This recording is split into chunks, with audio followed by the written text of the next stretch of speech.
Hi அனைவருக்கும் sweet வணக்கம். August 8ஆம் தேதி night West Bengal Kolkata PG படிச்சுக்கிட்டு இருந்த ஒரு மெடிக்கல் சீனியர் ஸ்டூடெண்ட் பார்த்தீங்கன்னா அவங்க ஃப்ரெண்ட்ஸ் கூடலாம் பேசி முடிச்சுட்டு தன்னுடைய 36 மணி நேரம் வேலையை ஓரளவுக்கு சரி ரெஸ்ட் எடுக்கலாம் அப்படின்னு சொல்லிட்டு நைட்டு போயிட்டு அங்கிருந்த ஒரு ஹாலில் படுத்து தூங்குறாங்க. ஸோ ஃப்ரெண்ட்ஸ் எல்லாம் போயிட்டாங்க. திருப்பியும் காலையில் ஃப்ரெண்ட்ஸ்லாம் பார்க்குறாங்க. அரௌண்ட் ஒரு 9 மணிக்கு, ஆகஸ்ட் 9 காலையில் 9 மணிக்கு பார்த்தா அந்த பெண் கிட்டத்தட்ட ஒரு மாதிரி சொல்ல முடியாத அளவுக்கு ஒரு மாதிரி நியூடாக அவ்வளோ காயங்களோட இருந்திருக்கிறாங்க. இதுதான் இப்போது பயங்கரமாக இந்தியா ஃபுல்லாக போயிட்டுருக்கிற ஒரு ஹாட் நியூஸ். இதை பற்றி தயவு செஞ்சு எல்லோரும் பேசணும் அப்படின்றது தான் என்னோடய தாழ்மையான ஒரு கருத்து. எனக்கு இருக்கிற மீடியம் மூலமாக நான் பேசுகிறேன். நீங்கள் உங்கள்கிட்ட என்ன மீடியம் இருக்கோ அது மூலமாக கொஞ்சம் கொஞ்சமாக பேச ஆரம்பிங்கன்னு சொல்கிறது தான் என்னுடைய ஒரு தாழ்மையான ஒரு கருத்து. ஏன்டா பேசணும் அப்படின்னு கேட்டிங்கன்னா, இதை பற்றி பேசின காரணத்தினால தான் போலீஸ் பார்த்தீங்கன்னா ஆக்சுவலாக இது ஒரு சூசைட் கேஸ்ன்னு சொல்லிட்டு முடிக்கவிருந்தது.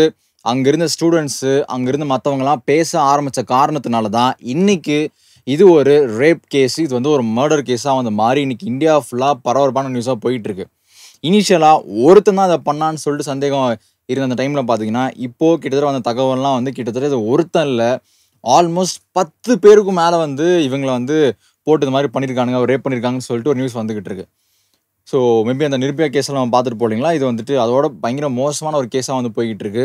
என்ன நடந்துச்சு கொல்கட்டாவில், யார் இவங்க, என்ன எக்ஸாக்டாக என்ன நடந்ததுன்றதை பற்றி தான் இந்த வீடியோவில் பார்க்க போகிறோம். அண்ட் இதை பார்க்கறதுக்கு முன்னாடி எனக்கு தெரிஞ்சு ஒரு இந்த மாதிரி விஷயங்கள் நடக்குது பார்த்தீங்களா, குட் பேரண்டிங் அப்படின்ற ஒரு லைன் நம்ம எப்பவுமே அண்டர்லைன் பண்ணுவோம். ஸோ ஃபுல் பிளேமையும் பேரண்ட்ஸ் மேலே போட முடியாது தான், இருந்தாலும் ப்ராப்பரான வளர்ப்பு இருந்தால் மேபி இதெல்லாம் நடக்காதோ அப்படின்றது என்னுடைய ஒரு சின்ன ஒரு புரிதல். ஸோ இப்போ நம்ம கடைசியாக பேசுவோம். பட் அதுக்கு முன்னாடி இந்த கேஸை பற்றி பார்த்துட்டு வந்துடலாம். ஸோ மௌமிதா அப்படின்ற ஒரு பொண்ணு பார்த்தீங்கன்னா அங்கே வெஸ்ட் பெங்கால் கொல்கட்டாவில் ஆர்ஜிகர் அப்படின்னு சொல்லப்படுற ஒரு மெடிக்கல் காலேஜ் மெடிக்கல் ஹாஸ்பிட்டல் அங்கே பிஜி செஸ்ட் சம்மந்தப்பட்டமான ஏதோ ஒரு படிப்பில் படிச்சுட்டு இருந்திருக்காங்க. ஸோ அவங்க கிட்டத்தட்ட ஆகஸ்ட் மாதம் அரௌண்ட் ஒரு 7ஆம் தேதி, அதாவது ஐ திங்க் வெள்ளி முன்னாடி ஒரு வியாழன் புதன் நினைக்கிறேன். ஸோ அந்த டைமில் ஹாஸ்பிட்டலுக்கு அந்த ஒர்க்குக்காக போகிறாங்க. கிட்டத்தட்ட 36 மணி நேரம் பிரேக்கே இல்லாமல் ஒர்க் பண்ணி முடிச்சதுக்கப்புறம் ஆகஸ்ட் 8ஆம் தேதி, நான் சொன்ன ஒரு டேட், அந்த டைமில் பார்த்தீங்கன்னா ஃப்ரெண்ட்ஸ் கூட உட்காந்து சாப்பிட ஆரம்பிக்கிறாங்க. சாப்பிட்டு முடிச்சதுக்கப்புறம் சரி கொஞ்சமாக ரெஸ்ட் எடுக்கலாம் அப்படின்னு சொல்லிட்டு சரி எங்கே ரெஸ்ட் எடுக்கிறதுன்னு தெரியாமல் அங்கே இருக்கிற ஒரு செமினார் ஹாலுக்கு ரெஸ்ட் எடுக்கிறதுக்காக போகிறாங்க. ஸோ இது நடந்தது இல்லைங்களா. ஸோ இப்போ அப்படியே சைடில் பார்த்தீங்கன்னா என்ன ஆகுது அப்படின்னா, இப்போது ஒருத்தன் இதை ஃபஸ்ட் ஒருத்தன் பண்ணான்னு நம்ம சொன்னோம் இல்லைங்களா, ஒருத்தன் ரேப் பண்ணியிருப்பான் அப்படின்னு சொல்லிட்டு அவனோட சைடு நம்ம பார்த்துட்டு வரோமே. அவன் பேர் என்னன்னு பார்த்தீங்கன்னா சஞ்சய் ராய் அப்படின்னு சொல்லப்படுறவன். இவன் ஆக்சுவலாக ஒரு பாக்ஸர்னு சொல்கிறாங்க. ஸோ பாக்ஸர் 2019 இந்த போலீஸ்க்கு கொஞ்சம் ஹெல்ப்லாம் பண்ணுவாங்க பார்த்தீங்களா, ஆல்மோஸ்ட் ஒரு ஃப்ரெண்ட்ஸ் ஆஃப் போலீஸ் மாதிரியான ஒரு வேலை. அவங்க எக்ஸாக்ட் போலீஸ் கிடையாது, ஆனால் போலீஸ்க்கு சில ஹெல்ப்ஸ் பண்ணுறது, அந்த கிட்டத்தட்ட ஃப்ரெண்ட்ஸ் ஆஃப் போலீஸ் மாதிரி தான். அந்த மாதிரி ஒரு விஷயத்தில் இவன் 2019 போலீஸ் கூட ஈடுபட்டு இருந்திருக்கான், அதாவது ஒர்க் பண்ணிட்டு இருந்திருக்கான். ஸோ அப்படி இருக்கும்போது அந்த ஆர்ஜிகர் அந்த ஒரு கேம்பஸில் தான் அந்த அங்கே இருக்கிற ஒரு போலீஸ் ஸ்டேஷனில் தான் இவனுக்கு டியூட்டியுமே இருந்திருக்கு. மேக்ஸிமம் என்ன பண்ணியிருக்கான்னு பார்த்தீங்கன்னா, இந்த சில பியூன்லாம் நம்ம பார்த்துட்டு போனீங்களா கவர்மெண்ட் ஹாஸ்பிட்டலில் கொஞ்சம் காசு கொடுத்தோம் அப்படின்னா அந்த எக்ஸ்ரே எல்லாம் வாங்கி வந்துடுறது, டாக்டருக்கு முன்னாடியே அப்பாயின்மெண்ட் வாங்கி கொடுக்குறது, இந்த மாதிரி சில விஷயங்கள்லாம் பண்ணுவாங்களா காசு கொடுத்தா. ஸோ அந்த மாதிரி இவனும் அந்த மாதிரி சில வேலைகள்லாம் பண்ணிட்டு இருந்திருக்கான். அப்படி தான் ஆகஸ்ட்டு 8ஆம் தேதி அன்னைக்கு நைட்டுமே அதே மாதிரி விஷயங்கள்லாம் முடிச்சதுக்கப்புறம் அரௌண்ட் ஒரு அடுத்த நாள், அதாவது விடிகாத்தல் ஆகஸ்ட் 9 அப்பயுமே ஏதோ ஒரு பேஷண்ட் உள்ளே வந்ததுக்கப்புறம் அந்த பேஷண்ட்டுக்கு பண்ண வேண்டியது அதெல்லாம் பண்ணி முடிச்சுட்டு ஏதோ ஹெல்ப்லாம் பண்ணிவிட்டு அந்த பேஷண்ட் கூட சில சொந்தக்காரெலாம் வந்திருப்பாங்க பார்த்தீங்களா, அப்படிப்பட்ட ஒருத்தரோட உட்காந்து இவன் அந்த கேம்பஸ்லேயே அந்த ஹாஸ்பிட்டல் அந்த இதுலேயே உள்ளல பட் வெளில அந்த கேம்பஸ்லேயே சரக்கு போட்டிருக்கான். பேசிக்காக சரக்கு போட்டதுக்கப்புறம் ஃபுல்லாக ட்ரங்காக அதாவது அவ்வளோ குடிச்சிட்டு ஒருத்தன் ஹாஸ்பிட்டலுக்குள்ளே நடமாடியிருக்கான். நடமாடினதுக்கப்புறம் திருப்பியும் அவன் வீட்டுக்கே படுத்து தூங்கியிருக்கான். அதுக்கப்புறம் இவன் காலைல எழுந்திரிச்சு திரும்ப எதுவுமே நடக்காத மாதிரி அவன் வேலையை பார்க்க ஆரம்பிச்சிருக்கான். இதுக்கு நடுவில் தான் அந்த பக்கம் இப்போ திருப்பியும் ஆகஸ்ட் 9 காலையில் ஆயிடுச்சு. ஸ்டூடெண்ட்ஸு மற்றவங்களாம் வர ஆரம்பிப்பாங்க இல்லைங்களா, அப்படி போய் பார்க்கும்போது 9ஆம் தேதி காலையில் கரெக்டாக ஒரு 9 மணி டைமில் இவங்க மௌமிதாவோட பாடி அந்த செமினார் ஹாலில் பார்க்குறாங்க. கிட்டத்தட்ட கண்ணிலேருந்து ரத்தம் வந்திருக்கு, அவங்க ப்ரைவேட் பார்ட்லேருந்து ரத்தம் வந்திருக்கு, உடம்புல அவ்வளோ சிராய்ப்புகள் இருந்திருக்கு, ஆல்மோஸ்ட் செமி நியூடாக அவங்க அந்த செமினார் ஹாலில் இருந்திருக்கிறாங்க. இதை பார்த்ததுமே வந்துட்டு பதறி போன ஸ்டூடெண்ட்ஸ் எல்லாம் வந்துட்டு உடனே கம்ப்ளைண்ட் பண்ணுறாங்க. அந்த அந்த காலேஜோட அந்த மேலிடத்துக்கு முதல்வருக்குலாம் வந்து கம்ப்ளைண்ட்லாம் போகுது. இதில் என்ன ஒரு வேடிக்கையாக நான் வந்து பார்க்குறேன்னு பார்த்தீங்கன்னா, இந்த ஸ்டூடெண்ட்ஸ்லாம் சொன்னாங்க பார்த்தீங்களா, அந்த மாதிரி இருக்கிறாங்கன்னு சொல்லிட்டு. இனிஷியலாக இதை வந்து ஒரு சூசைட் அப்படின்னு சொல்லிட்டு முடிக்க பார்த்துருக்குறாங்க. ஸோ பேசிக்காக ஒரு ஒரு அந்த காலேஜ் மென்டாலிட்டியில் யோசிப்பாங்களே, ஐ மீன் நான் நல்லா எல்லாரையும் ப்ளேம் பண்ண விரும்பல. பட் எனிவேஸ் மற்றவங்களாம் வந்து நமக்கு எதிராக வம்பு போலீஸ் கேஸ்லாம் வரும், சூசைட் முடிச்சலாம்னு சொல்லிட்டு பேசுகிறாங்க. அந்த மாதிரி பேசுகிறாங்களும் தெரில. அந்த காலேஜோட அப்போ அந்த இருந்த முதல்வர் யாருன்னு பார்த்தீங்கன்னா சந்தீப் கோஷ்னு சொல்கிறாங்க. ஸோ அந்த விஷயம் கேள்விப்பட்டதுக்கப்புறம் மெயினாக வந்து அவர் பெருசாக எந்த ஒரு அதிரடியான ஆக்ஷனுமே எடுக்கலன்னு சொல்கிறாங்க. ஆகஸ்ட் 9 ஸ்டூடெண்ட்ஸ் தான் சொன்னதுக்கப்புறம் கூட.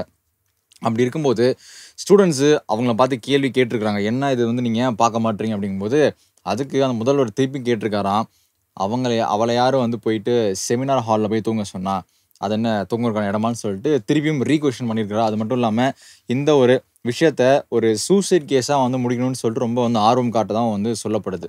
ஸோ அதுக்கப்புறம் ஸ்டூடெண்ட்ஸ் கொஞ்சம் கொஞ்சமாக வந்துட்டு அவங்களோட ப்ரொட்டஸ்ட் வழுக்க வந்து இதெல்லாம் பிரச்சனைலாம் போக போக ஃபைனலாக வந்து எஃப்ஐஆர்ன்றது ஒன்று வந்து ஃபைல் பண்ணப்படுது. அதுக்கப்புறம் தான் வந்து ரோட்டில் இறங்கி மாணவர்கள் வந்து போராட ஆரம்பிக்கிறாங்க. இதுக்கப்புறம் தான் அந்த கேஸே வந்து கொஞ்சம் அட்டென்ஷன் வந்து வர ஆரம்பிக்குது. மீடியா சைட்லையும் சரி, போலீஸ் சைட்லையும் சரி, மற்ற எல்லாரும் அந்த சைட்லையுமே சரி. அதுக்கப்புறம் தான் வந்து போலீஸ் வராங்க. உள்ள வந்து இன்னும் கொஞ்சம் சிவியர் ஆக்ஷன் எடுக்க பார்க்குறாங்க. சரி என்னாச்சு, அது வந்து ஒரு மர்டரா, அது வந்து ஒரு ரேப்பான்னு சொல்லிட்டு அதை பற்றி இது பண்ணும்போது தான் அவங்களுக்கு அந்த செமினார் ஹாலில் ஒரு ப்ளூடூத் அந்த அந்த இது கிடைக்குது. அந்த ஹெட்ஃபோன்ஸ் இருக்குது பார்த்தீங்களா, ஸோ அந்த மாதிரி வந்து ஒரு மேட்டர் கிடைக்குது. ஸோ அந்த ப்ளூடூத் ஹெட்ஃபோனை வச்சு தான் இவங்க வந்து அப்படியே ட்ராக் பண்ணிட்டு வந்து இப்போது இந்த சஞ்சய் ராய் அப்படின்றவனை வந்துட்டு போலீஸ் வந்து ட்ராக் பண்ணி கண்டுபிடிச்சிடுறாங்க. இன்ஃபேக்ட் இது என்ன ஒரு கூத்துன்னு பார்த்தீங்கன்னா, பெருசாக போலீஸ் வந்து அதட்டலை, ரொம்ப இதெல்லாம் பண்ணல. இன்ஃபேக்ட் ஏர்லியராகவே வந்து இவன் ஒத்துக்கிறான், நான் தான் பண்ணேன் அப்படின்னு சொல்லிட்டு. இதில் இன்னும் எக்ஸ்ட்ரா பியூட்டி என்னன்னு பார்த்தீங்கன்னா, போலீஸ்க்கு ரொம்பவே வந்து நெருக்கமானவன் தான் வந்து இந்த சஞ்சய் ராய். ஆல்ரெடி சொன்னேன் இல்லைங்களா, 2019 வந்து அந்த ஃப்ரெண்ட்ஸ் ஆஃப் போலீஸ் மாதிரி சேர்ந்துருக்கான். நிறையா போலீஸ்க்கு வந்துட்டு அவன் கூடவே இருந்து வேலையெல்லாம் பார்த்துருக்கான். கொஞ்சம் க்ளோஸ்ன்னு சொல்கிறேன் இல்லைங்களா. இது நாளடைவில் எப்படி சொல்கிறாங்கன்னு பார்த்தீங்கன்னா, இவன் போலீஸ்க்கு மட்டும் இல்லை, அந்த மெடிக்கல் கேம்பஸ்லேயே வந்து நிறைய பேர் க்ளோஸு.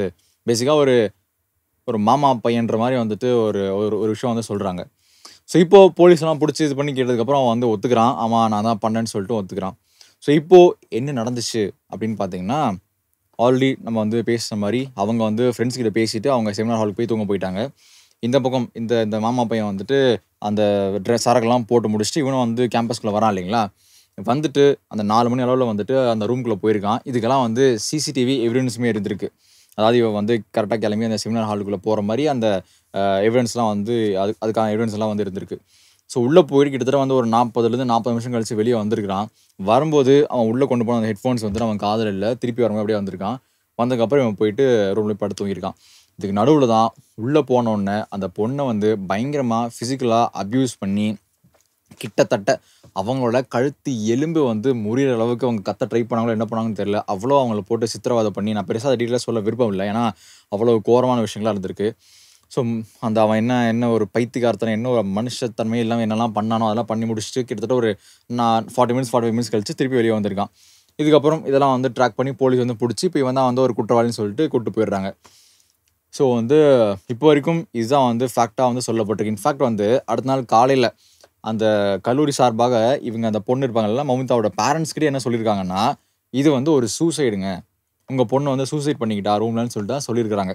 அதுக்கப்புறம் பேரண்ட்ஸ் எல்லாம் வந்து அவங்களும் அவங்க சைடில் ஒரு ப்ரெஷர் போட்டு ஸ்டூடெண்ட்ஸ் எல்லாம் பேசி கொஞ்சம் அந்த பொண்ணுக்கு வேண்டப்பட்ட டீச்சர்ஸ் அவங்களாம் கொஞ்சம் குரல் கொடுத்ததுக்கு அப்புறம் தான் இது வந்து ஒரு ரேப் அண்ட் மர்டர் கேஸாகவே வந்து போலீஸ் ட்ரீட் பண்ண ஆரம்பிச்சிருக்கிறாங்க. இது கடைசியில் என்ன ட்விஸ்ட்டு தெரியுங்களா, அந்த போஸ்ட்மார்ட்டம் ரிப்போர்ட்லாம் வரும் இல்லைங்களா, ஸோ அதில் வந்து கண்ணில் இருந்த ரத்தம், சரி நான் சொல்ல விருப்பம் அதெல்லாம், சரி எவ்வளோக்கு எவ்வளோ நீங்கள் வந்து மோசமாக ஒரு பொண்ணை வந்து சித்திரவதை பண்ண முடியுமோ அந்தளவுக்கு அந்த ஒரு சின்ன ஒரு ஸ்பேன் ஆஃப் டைமில் அவ்வளோ கொடூரமாக வந்துட்டு அந்த பொண்ணை வந்து செதைச்சிட்டாங்கன்னு தான் சொல்லணும். ஸோ அப்படி முடிச்சதுக்கப்புறம் ஃபைனலாக போஸ்ட்மார்ட்டம் ரிப்போர்ட்லாம் வருது, எல்லாம் அது இதுன்னு சொல்லிட்டு எல்லாமே வருது. வந்ததுக்கப்புறம் யாருமே எதிர்பார்க்காத ஒரு விஷயம் அந்த ரிப்போர்ட்டில் கிடைக்குது. இனிஷியலாக ஒருத்தன் தான் இது பண்ணியிருக்கான்னு சொல்லிட்டு சந்தேகம் வந்த போலீஸும் மற்ற ஸ்டூடெண்ட்ஸ் எல்லாருக்குமே வந்து ஒருத்தன் தான் பண்ணியிருப்பான் இவன் தான் சொல்லிட்டு ஒரு மாதிரி ஒரு விஷயம் மைண்டில் ஓடிட்டு இருந்திருக்காங்க அவங்க எல்லாமே. பட் அவங்க பேசி இருந்திருக்காங்க.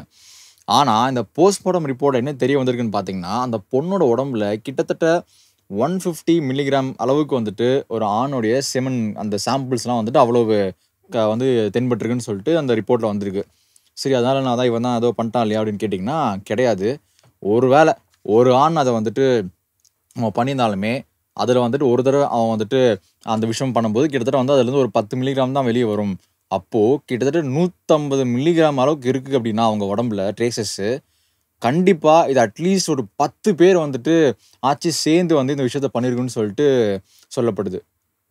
இப்போ இதெல்லாம் வந்து ஒரு டாட்ஸ் போட்டு கனெக்ட் பண்ணி பார்க்கும்போது, இவன் வந்துட்டு ஆல்ரெடி அந்த கேம்பஸ்ல இருக்கிற நிறைய பேருக்கு வந்துட்டு கொஞ்சம் மாமா பையன் வேலை பார்த்துருக்கான்.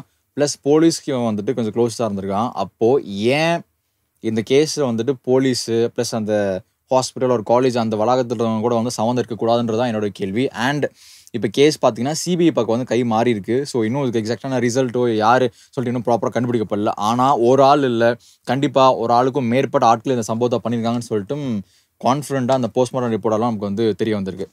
ஸோ இப்போது இந்த கேஸ் அடுத்தது வந்துட்டு ஒரு ஆள் தான் பண்ணானா இல்லை எத்தனை பேர் பண்ணாங்கன்னு சொல்லிட்டு அந்த நோக்கில் அந்த டைரக்ஷன் நோக்கி வந்துட்டு விசாரணைகள்லாம் போயிட்டுருக்கு. இதுக்கு மத்தியில் இந்த சஞ்சய் ராய் பார்த்தீங்கன்னா ஆல்ரெடி 4 கல்யாணம் பண்ணவன்னு சொல்கிறாங்க. அதில் 3 பேர் வந்து டிவோர்ஸ் வாங்கிட்டு இவன் வேணாம்னு ஓடிட்டு இருக்காங்க. அதுக்கப்புறம் இன்னொரு ஒய்ஃப் வந்து கேன்சர் வந்து இறந்தும் போயிருக்கிறாங்க. போலீஸ் இவனை அரெஸ்ட் பண்ணதுக்கப்புறமே இவன் ஃபோன் வாங்கி பார்த்ததில் அவ்வளவு பான் வீடியோஸு, அதுவும் ரொம்ப அந்த பிடிஎஸ்எம்லாம் சொல்லுவாங்க இல்லைங்களா, ரொம்ப டார்ச்சர் பண்ணி அனுபவிக்கிறது. ஸோ அந்த மாதிரியான ப்ரெஷருக்கு அடிமையான ஒரு சைக்கோ ஒரு மாமா பையன் தான் வந்துட்டு இந்த சஞ்சய் ராய். ஃபைனலாக இப்போ போலீஸ் கஸ்டடியில் தான் வருகிறான். ஸோ இது இன்னும் கேஸ் என்ன முடியல, நம்ம வந்து அப்படியே ஃபர்தராக பார்ப்போம் வேறு ஏதாவது ஒரு இது வரும்போது. ஓகே, நான் ஸ்டார்டிங்கில் சொன்ன விஷயத்த சொல்லிட்டு நான் வந்து முடிச்சுக்கிறேன். அந்த குட் பேரண்டிங்னு நான் சொல்கிறேன் பார்த்தீங்களா, இந்தியாவில் கிட்டத்தட்ட ஒரு நாளைக்கு அரௌண்ட் 86லேருந்து 87 பெண்கள் வந்து ரேப் பண்ண போகிறாங்கன்னு சொல்லிட்டு ஒரு கருத்து கணிப்பு வந்து சொல்கிறாங்க. ஸோ மெயினாக இதுக்கு எல்லாத்துக்குமே வந்துட்டு விதை போடப்பட்டது எங்கே அப்படின்னு பார்த்தீங்கன்னா, கண்டிப்பாக ஒரு சைல்ட்ஹுட்டில் ஒரு நல்ல அதுக்காக வந்துட்டு எல்லா பேரண்ட்ஸும் தப்பாக வளர்க்குறாங்க, அவங்க வந்து பசங்களை ப்ராப்பராக வளர்க்குறதுன்னு நான் சொல்ல விரும்பல. இன்ஃபேக்ட் வந்து இன்னொரு வீடியோ கூட நான் பார்த்தேன், அதே வெஸ்ட் பெங்காலில் தான், ட்விட்டரில் நான் பார்த்த ஒரு வீடியோ தான். ஒரு டாக்டர் வந்துட்டு ஹாஸ்பிட்டலில் அவங்க கிளினிக்கில் உட்காந்துட்டு இருக்கிறாங்க. பக்கத்தில் அந்த கிளினிக் என்ட்ராகிற ஒரு டோர் இருக்கும் பார்த்தீங்களா, அந்த டோரில் ஒருத்தன் கிட்டத்தட்ட அவனோட ப்ரைவேட் பார்ட்டை வந்துட்டு அந்த வேற ஒரு விதமாக வந்துட்டு அதை வந்து ஷோகேஸ் பண்ணிட்டு அந்த டாக்டரை கிட்டத்தட்ட அவன் ப்ரைவேட் பார்ட்டை வந்துட்டு தெரிகிற அளவுக்கு டாக்டர் நோக்கி வேகமாக வரான். அவங்க ஏதோ கையில் சிசரோ கத்தியோ எடுத்துகிட்டு அவங்க வந்து விரட்டுறாங்க. உடனே பயந்து போயிட்டு வெளியே போய் சைக்கிள் எடுத்துகிட்டு அவன் போயிடுறான். இது மறுபடியும் வெஸ்ட் பெங்கால் நடந்த ஒரு சம்பவம். இதை நான் வந்து வீடியோவை நான் பார்த்தேன். மேபி எத்தனை பேர் பார்த்துமே எனக்கு தெரியல. சார் அந்த வீடியோ வந்து நீங்கள் போடக்கூட முடியாது, அவ்வளோ ஒரு வல்கரான ஒரு வீடியோ இது. அப்படி இருக்கும்போது ஒருவேளை மேபி குட் பேரண்டிங்னு சொல்கிறத விட மேபி இன்னும் வேறு மாதிரி வந்துட்டு சில விஷயங்கள் நம்ம சொல்லி கொடுத்து, நம்ம வந்து இப்போ புதுசாக அந்த பேரண்ட்ஸ்லாம் பசங்களுக்கு என்ன சொல்லி தருவாங்க, தம்பி பெரியவங்களை பார்த்தா ரெஸ்பெக்ட் பண்ணணும், என்ன சொல்கிறது, இது உன்னோட பொருள்ப்பா, நீ தான் வந்து பத்திரமா இருந்துக்கணும், இல்லைனா எல்லோரும் உன்னை வந்து மிளகா அரைச்சிருவாங்க, அந்த மாதிரி விஷயங்கள்லாம் நம்ம சொல்லித்தரமே தவிர ஒரு பெண்களை வந்துட்டு எப்படி பார்க்கணும், ஆர் வந்துட்டு அந்த செக்ஸ் எஜுகேஷன் நம்ம சொல்கிறோம் பார்த்தீங்களா, அதை பற்றி 100ல் 1 பேரண்ட் மட்டும் தான் வந்துட்டு அவங்க பசங்கிட்ட பேசுகிறாங்கன்றது தான் என்னுடைய ஒரு இது. ஏன்னா அந்த செக்ஸ்னாலே ஒரு அசிங்கம், அதை பற்றின ஒரு அவர்ஷன்லாம் இருக்கிற வரைக்குமே இந்த மாதிரி பிரச்சனைகள் தொடர்ந்துகிட்டே தான் இருக்குன்றது என்னோட நம்பிக்கை. ஸோ பேரண்ட்ஸ் வந்து கொஞ்சம் அந்த ஜோன்லேருந்து வெளியே வந்து அவங்களும் ஒரு காலத்தில் ஒரு குழந்தையாவோ அந்த ஃபேஸ்லாம் தாண்டி வந்தாங்கன்ற எண்ணத்தோட அவங்க பசங்கக்கிட்ட அணுகுனா மேபி இதெல்லாம் வந்துட்டு மாறுமோ, அட்லீஸ்ட் குறையுமோ. மாறுமான்னு எனக்கு தெரியல, அட்லீஸ்ட் இது குறையுமோ அப்படின்றது என்னோட சின்ன ஒரு கருத்து. ஸோ இதை நான் ஆல்ரெடி நான் சொல்லியிருப்பேன், பட் திருப்பி இங்கே நான் ரிமைண்ட் பண்ணுறேன். ஸோ மேபி இது தப்பாக கூட இருக்கலாம், பட் எனிவேஸ் எனக்கு ஒரு சொல்யூஷனாக இதுதான் பட்டுச்சு. என்ன தான் வந்து லாஸ்லாம் பயங்கரமாக ரூல்ஸ் எல்லாம் வந்தாலுமே, இல்லை வந்து இதுக்கப்புறம் ப்ரொட்டஸ்ட்லாம் பண்ணி பயங்கரமான சில இப்போ ஆக்ஷன்ஸ் எல்லாம் எடுத்தாலுமே அந்த ரூட்லேருந்து இதை கிளியர் பண்ணணும் அப்படின்றதான் வந்து என்னுடைய ஒரு தாழ்மையான ஒரு கருத்து. ஸோ யா இதுதான் வந்து இவங்களை அந்த மௌமிதா பற்றின ஒரு கேஸு. இதை பற்றின ஃபர்தர் டீல்ஸ் வந்து நமக்கு தான் வந்துச்சுன்னா திருப்பி நம்ம வந்து இந்த டாபிக் பற்றி பேசலாம். So thank you.